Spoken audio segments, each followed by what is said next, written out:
Forward TV. The world is thinking. What happened at 9/11 is we didn't have a strategy, we didn't have bipartisan agreement, we didn't have American understanding of it, and we had instead a policy coup in this country. A coup. A policy coup. Some hard-nosed people took over the direction of American policy, and they never bothered to inform the rest of us. I went through the Pentagon 10 days after 9/11. I couldn't stay away from Mother Army. I went back there to see Don Rumsfeld. I'd worked for him as a White House fellow in the 1970s. All this is in the book.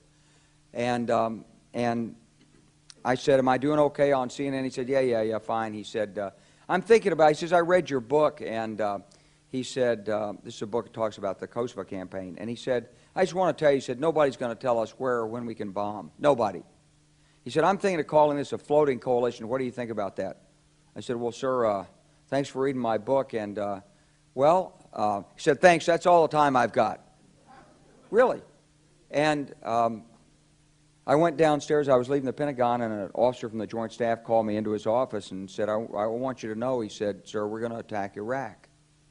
And I said, why? He said, we don't know. He said, I said, well, did they tie Saddam to 9/11? He said, no.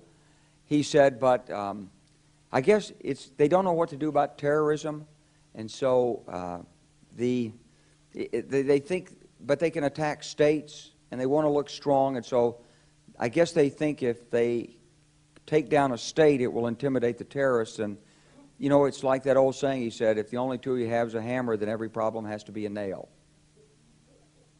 Well, I walked out of there pretty upset. And then we attacked Afghanistan. I was pretty happy about that. We should have. And then I came back to the Pentagon about 6 weeks later. I saw the same officer. I said, why haven't we attacked Iraq? We still going to attack Iraq? He said, oh, sir. He says, it's worse than that. He said, he pulled up a piece of paper off his desk. He said, I just got this memo from the Secretary of Defense's office that says we're going to attack and destroy the governments in 7 countries in 5 years. We're going to start with Iraq, and then we're going to move to Syria, Lebanon, Libya, Somalia, Sudan, and Iran.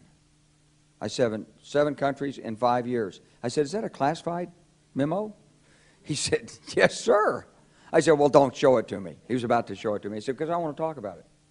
And I sat on this information for a long time, for about 6 or 8 months. I was so stunned by this, I couldn't begin to talk about it. And I couldn't believe it would really be true, but that's actually what happened. These people took control of the policy in the United States. And I realized then, it came back to me, a 1991 meeting I had with Paul Wolfowitz. You know, in 2001 he was Deputy Secretary of Defense, but in 1991 he was the Undersecretary of Defense for Policy. It's the number 3 position in the Pentagon. And I had gone to see him when I was a 1-star general. I was commanding the National Training Center. I had met him one time. He said, if you ever get to Washington, come look me up. They always say that. Well, I was there in Washington. It was a Friday afternoon. I'd visited Colin Powell. He'd given me 5 minutes of his precious time and sent me on my way, and I was bored in the Pentagon, and I thought, I'll just go, who can I see? I think I'll see Wolfowitz. So I called, and up there, he was available. Scooter Libby came to the door. I met Scooter for the first time, and he brought me in, and I said to Paul, I said, and this is 1991, I said, Mr. Secretary, you must be pretty happy with the performance of the troops in Desert Storm. And he said, well, yeah, he said, but not really. He said, because the truth is we should have gotten rid of Saddam Hussein, and we didn't. And this was just after the Shia uprising in March of 91, which we had provoked, and then we kept our troops on the sidelines and didn't intervene. And he said, but one thing we did learn, he said, we learned that we can use our military in the region, in the Middle East, and the Soviets won't stop us. He said, and we've got about 5 or 10 years to clean up those old Soviet client regimes, Syria, Iran, Iraq, before the next great superpower comes on to challenge us. And it was like, you know, I'm coming out of the Mojave Desert. I've been training troops. I haven't been thinking geostrategy for some time. And suddenly a guy just sort of shoves this nugget at you. Well, you remember it. It was a pretty stunning thing. You mean the purpose of the military is to start wars and change governments. It's not to sort of deter conflict. We're going to invade countries, and my mind was spinning. And I put that aside. It was like a nugget that you hold on to. This country was taken over by a group of people with a policy coup.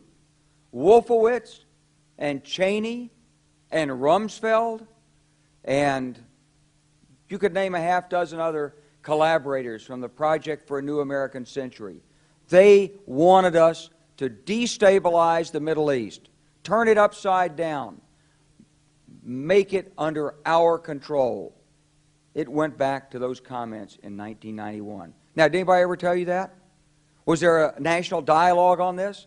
Did senators and congressmen stand up and denounce this plan? Was there a full-fledged American debate on it? Absolutely not. And there still isn't. And that's why we're failing in Iraq. Because Iran and Syria know about the plan.